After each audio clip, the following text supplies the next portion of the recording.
सब कुछ है परमेश्वर का धन्यवाद हो मौका दिया।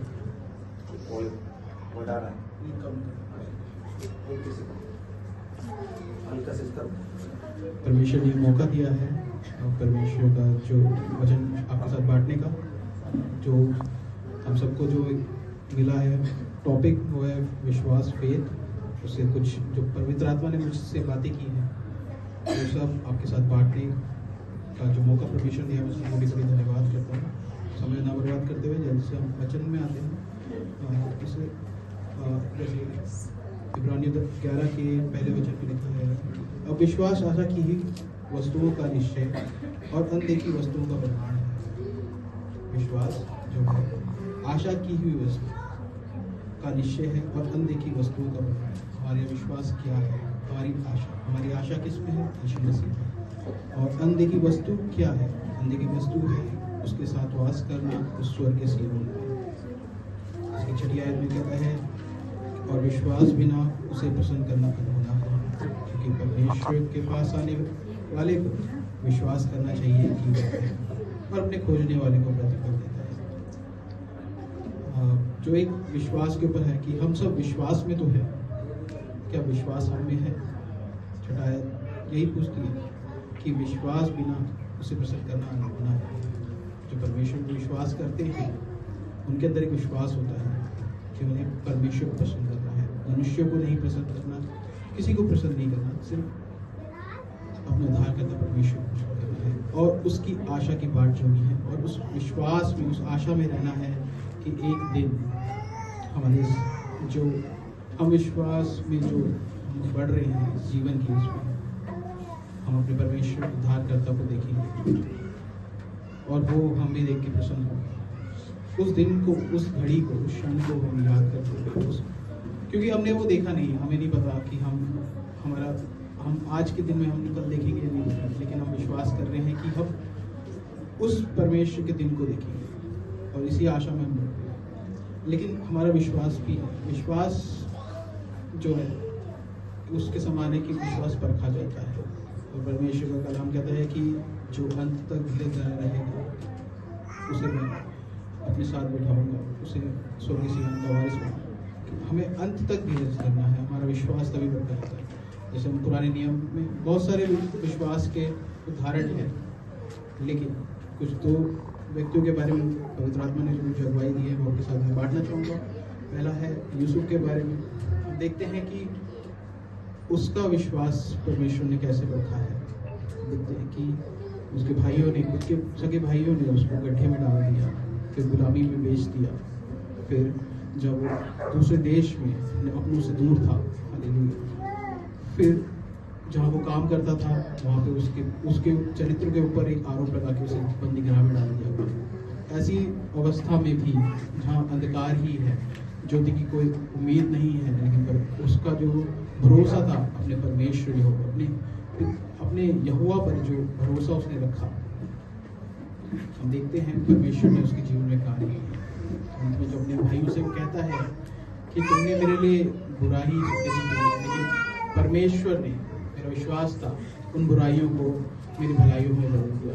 और वो अब देखते हो कि तुम लोगों ने जो मुझे कहाँ गड्ढे में डाला था, लेकिन परमेश्वर ने आगे कहाँ। जब नए नियम से हम देखते हैं कनानी स्त्री के बारे में, जो मत्ती 15 अध्याय में है कि जब वो यीशु मसीह के पास आती है, वो कनानी स्त्री है और अपनी बेटी की चंगाई के लिए प्रार्थना कर रही है।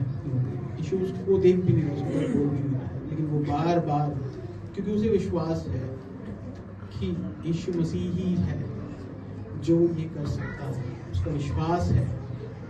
वो ना यहूदी है ना इस्राएली है, लेकिन उसे विश्वास है उसको छुटकारा, उसको उद्धार से मिले सिर्फ प्रभु यीशु मसीह। उसके चेले हम देखे तो उस वर्णन में लिखा हुआ है कि उसके चेले परेशान हो गए, कह रहे उसको विधा है। तो कहता है कि मैं इजराइलियों के लिए आया हूँ, इजराइल की कोई भेड़ों के लिए आया हूँ और अन्य किसी के लिए नहीं आया।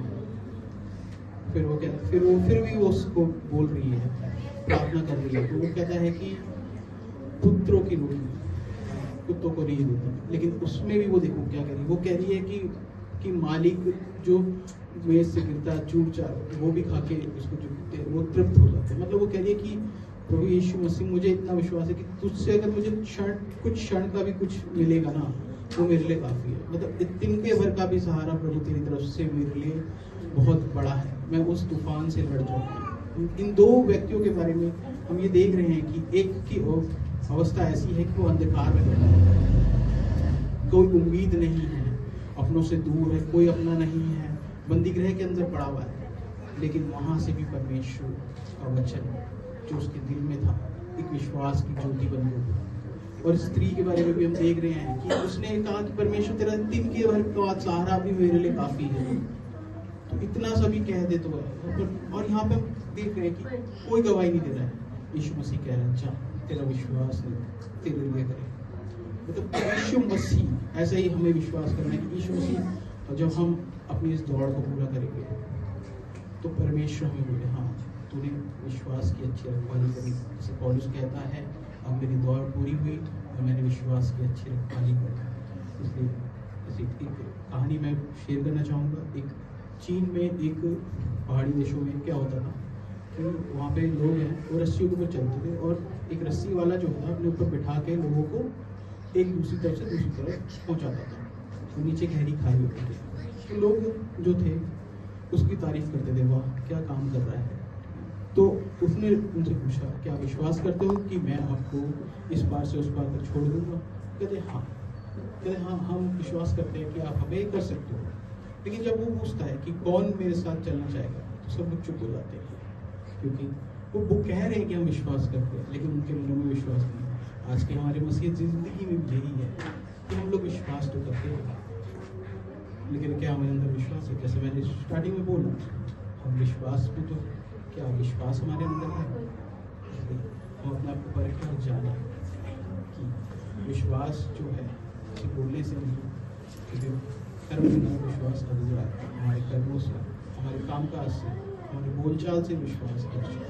हमारा विश्वास परमेश्वर कहता है अगर राई के दाने के बराबर भी हो तो वो जो पहाड़ जैसे संकट पेड़ जो पहाड़ जैसा संकट भी है हमारे जीवन से कहते हैं।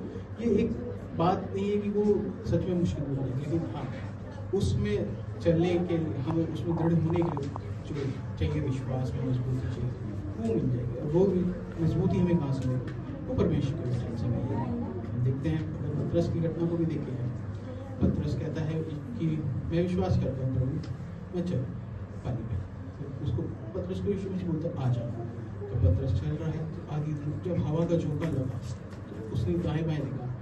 जब तक वो यीशु मसीह को देख रहा था वो पानी में चल रहा था, लेकिन उसने जब अपनी दाएं बाएं की मुश्किलों को देखा, गहरा समुद्र की गहराई नदी की गहराइयों को देखा तो उसका विश्वास डगमगाने लगा। परमेश्वर ने बोला कि ऐसा विश्वास है तूने अविश्वास क्यों किया? हमें चाहिए कि हम पूर्ण विश्वास करें, विश्वास नहीं पूर्ण विश्वास करें कि हमारे जीवन में परमेश्वर ने जो कलाम दिया है, हमारे जो वायदे परमेश्वर ने दिए हैं वो पूरे होंगे। उससे बढ़कर हमारे जीवन में जो परमेश्वर ने सबसे बड़ा वायदा किया है कि मैं तुम्हारे लिए जगह तैयार करने जा रहा हूँ और मैं तुम्हें लेके चलूँगा। हम इस आशा में इस विश्वास में परमेश्वर की बाट जोते रहे और हर दिन नहीं हम आज के दिन को ही एक आखिरी दिन की तरह माने कि आज हमारा आखिरी दिन है और इस प्रकार हम तैयारी करें कि परमेश्वर आज ही आने वाला है। हमें नहीं पता परमेश्वर कब आएगा, लेकिन हमें ये विश्वास करना है कि विश्वास जैसे 6 में लिखा है कि विश्वास मेरे सबसे पसंद करा। इसलिए हम चाहेंगे मैं चाहूँगा सबसे पहले एक छोटा सा कुछ पंक्तियाँ मैं गा के इसमें विश्वास के जीवन की किश्ती में मैं सियोन नगर की ओर जा रहा हूँ। विश्वास के जीवन की किश्ती में मैं सियोन नगर की ओर जा रहा हूँ। उद्धार करता